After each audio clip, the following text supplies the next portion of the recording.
Hello. Welcome back to my Instagram. This video has purpose and meaning behind it. And if you're up for a 10-minute watch, go ahead and watch away. Otherwise, I will be uploading this video to YouTube and you can watch it at your own time, whenever works best for you. I tried to do a social experiment in regards to media and content engagement, and I've made a couple of realizations, and I kind of want to see what you guys think of it and my feedback. So I've typed up a big thing so that I actually stick to my script. So let's try and do that. What is now 23 hours ago, I made a very revealing post in hopes of making a small statement. Well, it was not a small statement. It was a very, very large statement, and much larger than I had anticipated. Over the last few months, I've realized a certain trend with my social media. I can spend as much time as I want creating a well thought out, well typed up, very engaging, and very quote unquote call to action type of post to gain some engagement. Example of this would be mental health. 2 weeks prior to that, journaling. 8 weeks prior to that, fundraising. And before then, selfies of all kinds, for goodness sake. No matter what, I'm always representing the self-love. So I post one seductive photo and the likes across the board quadruple, the comments triple, the saves, the DMs, and everything else blow up. A post that I posted to Instagram got brought to my attention on Facebook. But I didn't post it to Facebook. And I love that it was transferred over to that network within a day. Literally a day. So I wanted to use this attention, whether it be good attention or bad attention, because in all cases, any attention gives you power. So I'm taking the attention and I'm going to turn it and use it to try and help educate myself on my processes moving forward in the future, and maybe help educate a few people on the games and the mind control that social media has. 5 things that I've realized through this. First one, social media is fake and false, and most times unrealistic on a day-to-day basis. I use it to highlight my good moments and not my negative ones. We all have our own scars. We all have our own trauma. No one shares it because sharing your negative shit is not fun. You don't do it. So totally understandable. Number 2, the amount of likes that your photo doesn't get or does get does not define your worth and your value that you bring to this universe and those around you. Wake up, give your head a shake. We are all loved and we are all embraced in different ways. Because you don't get over 5 likes on your photo does not mean that you're not worth existence on this planet. If you don't have social media, you're probably better off. Number 3, the only person that has control over what you see on social media is you. We all have the capability to unfollow, follow, to unblock, block, delete, or report as many people as we want, because we have that control. You're not subscribed to my content, which is a whole other topic on its own. And for the record, I don't have an active OnlyFans. Now, my 4th point, my dear friends, the only thing that you need to be in this lifetime is the best version of yourself. This is a quote from my last post 7 days ago.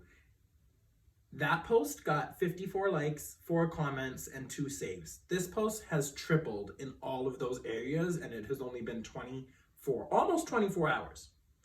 So, the 5th thing, stop comparing yourself to others. You are on your own journey with your own ideals, your own morals, your own dreams, your aspirations. And so am I. Stop trying to catch up to someone else's level. Stop trying to do what someone else is doing. Start doing the things that make you come alive and make you feel happy, because happiness is an internal feeling. It is not something that someone is going to be able to give you. Yes, you will feel happy because you got a promotion, but you should feel happy that you worked hard enough and your work ethics and your dedication is what got you that job promotion. So make sure to have that perspective. Now, the next couple of lines I need to read verbatim so that I don't go off on a tangent. So, indulge me if you will. Share your experiences, tell your story, but remember to listen to each other. It's literally what we're all here to do. Connect, communicate, and seek understanding. I do not have to agree with everything you post to your feed, everything that you say, or anything that you do. This means you don't have to agree with me, but in a mutual manner, there needs to be some sort of understanding. Some foundational exceptions to that for me would be LGBTQ rights, equality of race, gender, skin color, and noun. Those are my foundational things that I will not quiver on, and I'm doing my best to understand and seek further perspective on this topic. Now, why in God's good name would I do a post as raunchy and seductive as such of myself? Because sex sells, clearly. It always has and always will, from the curvaceous women in music videos or in Coca-Cola ads, or to the shredded gym junkies for supplements, or your local personal trainer who has two separate different pages for two different types of content. There is a blurred line with social media. Understanding that the line between reality and fantasy is a struggle every day that social media continuously blurs the lines of.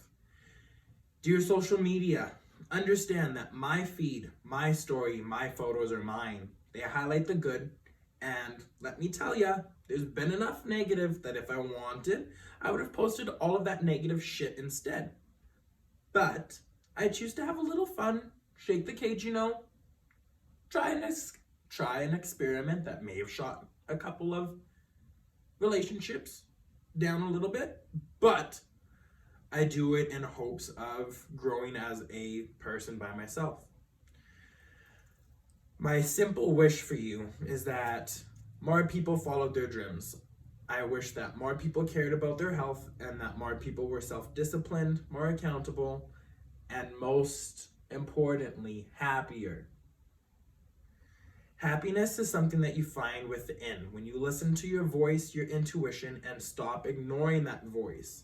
It basically means you got to do the shit that you got to do. No one else is going to make you do it. No one wants to do the hard shit by themselves, but at the end of the day, there's only one person that you got to hold yourself accountable to, and that person is you. Now, I did not see COVID coming, and there is no way in hell that I'm going to let an unforeseen virus stop my growth.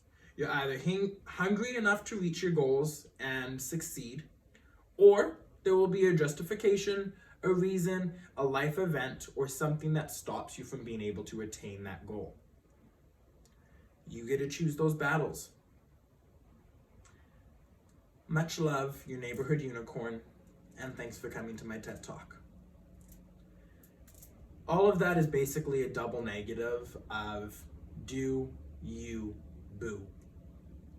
We were not brought on this earth to live underneath the realm of our creators. We were not brought into this world to repeat the exact same thing that the cavemen did. If we wanted to repeat our same mistakes over and over and over, that's what we would do. But over time, every person has individually grown, caused the industrial revolution to the mechanical revolution to our 21st century highly electronic revolution.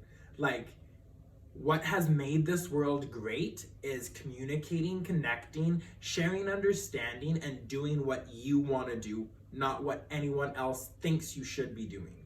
So, in conclusion, before I go off on a tangent, love yourself. Love yourself unconditionally and unfathomably. Appreciate all of the things that make you weird. Don't push them down. And follow yourself on your own pursuit of happiness. Trust yourself, and the success is inevitable. Much love.